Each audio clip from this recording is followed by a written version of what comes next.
Imagine this. You're lost in the frozen wilderness of Alaska. The snow blinds your eyes, your body shivers, and just when you think you're completely alone, you hear it. A cry, a human voice, a child calling for help. Your instincts tell you to run toward it because who else could survive out here in the endless white? But then the voice shifts. It sounds exactly like your brother or your mother, but they aren't here. You're not rescuing anyone. Something is luring you closer. Something ancient. Something the Tlingit people warned about for centuries. They call it the Kushtaka. But here's the truth. No one wants to admit. People still vanish in Alaska's wilderness every year.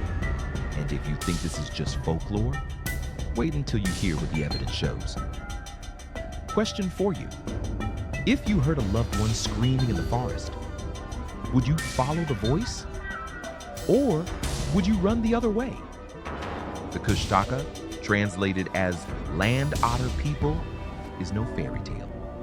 Described as half human, half otter, these shapeshifters are said to walk upright, their fur slick with water, their mouths filled with jagged, needle-like teeth. Witnesses claim they can mimic any sound, a baby crying, your best friend calling your name, even the exact voice of someone who died years ago. That's how they trap you.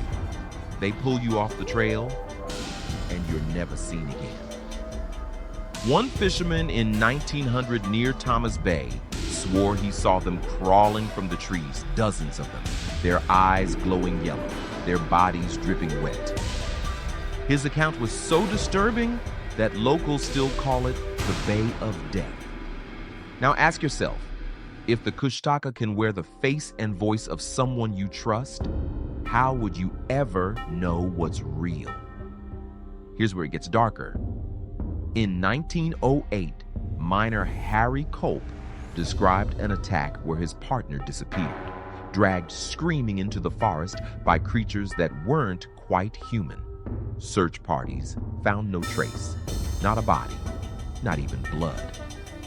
Fast forward, in 1972, a small plane carrying U.S. House Majority Leader Hale Boggs vanished without a trace in Alaska's wilderness. No wreckage, no bodies. Some believe the Kushtaka are tied to these disappearances, feeding off fear, trapping souls, erasing every sign of their victims. Ask any Alaskan search and rescue team, and they'll tell you hundreds go missing every year. Many are never found. And while officials blame the weather, locals whisper something else. The Kushtaka took them. Are these just coincidences? Or is Alaska hiding something much worse than storms? The Tlingit legends paint two faces of the Kushtaka. Some stories say they drag humans into the cold rivers, tearing them apart or stealing their souls.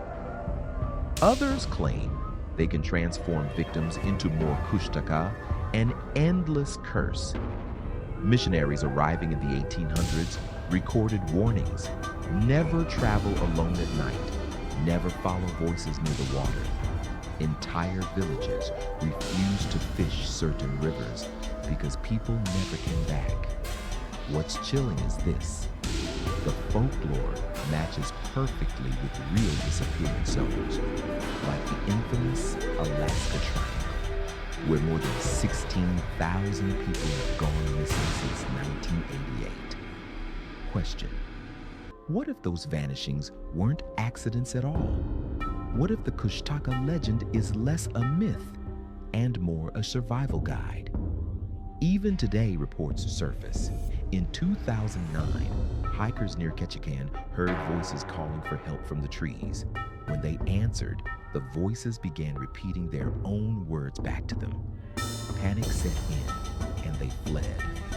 Later, one admitted, "If we hadn't run, we wouldn't be alive." Fishermen claim to see humanoid figures swimming under the ice, surfacing with faces that are almost human, but wrong. Too long, too sharp, too smiling. The scariest part? Every new account lines up with the same detail. The Kushtaka don't just kill, they want you to choose your death. Freeze in the cold, or follow them into the dark. Would you be strong enough to resist, or would you answer the voice? So the next time you step into Alaska's wilderness, remember, the Kushtaka could be waiting. They don't need to chase you. They'll just call your name in the voice of the person you love most until you give in. And once you do, there's no body, no evidence, no escape. Just another missing person. Just another story written off as accident. So here's your warning. If you hear someone calling in the woods, don't answer. Because sometimes the ones who call for help aren't human at all. Now tell me, would you dare to go to Alaska's wilderness after dark? Or will you stay home safe, always wondering what's really out there?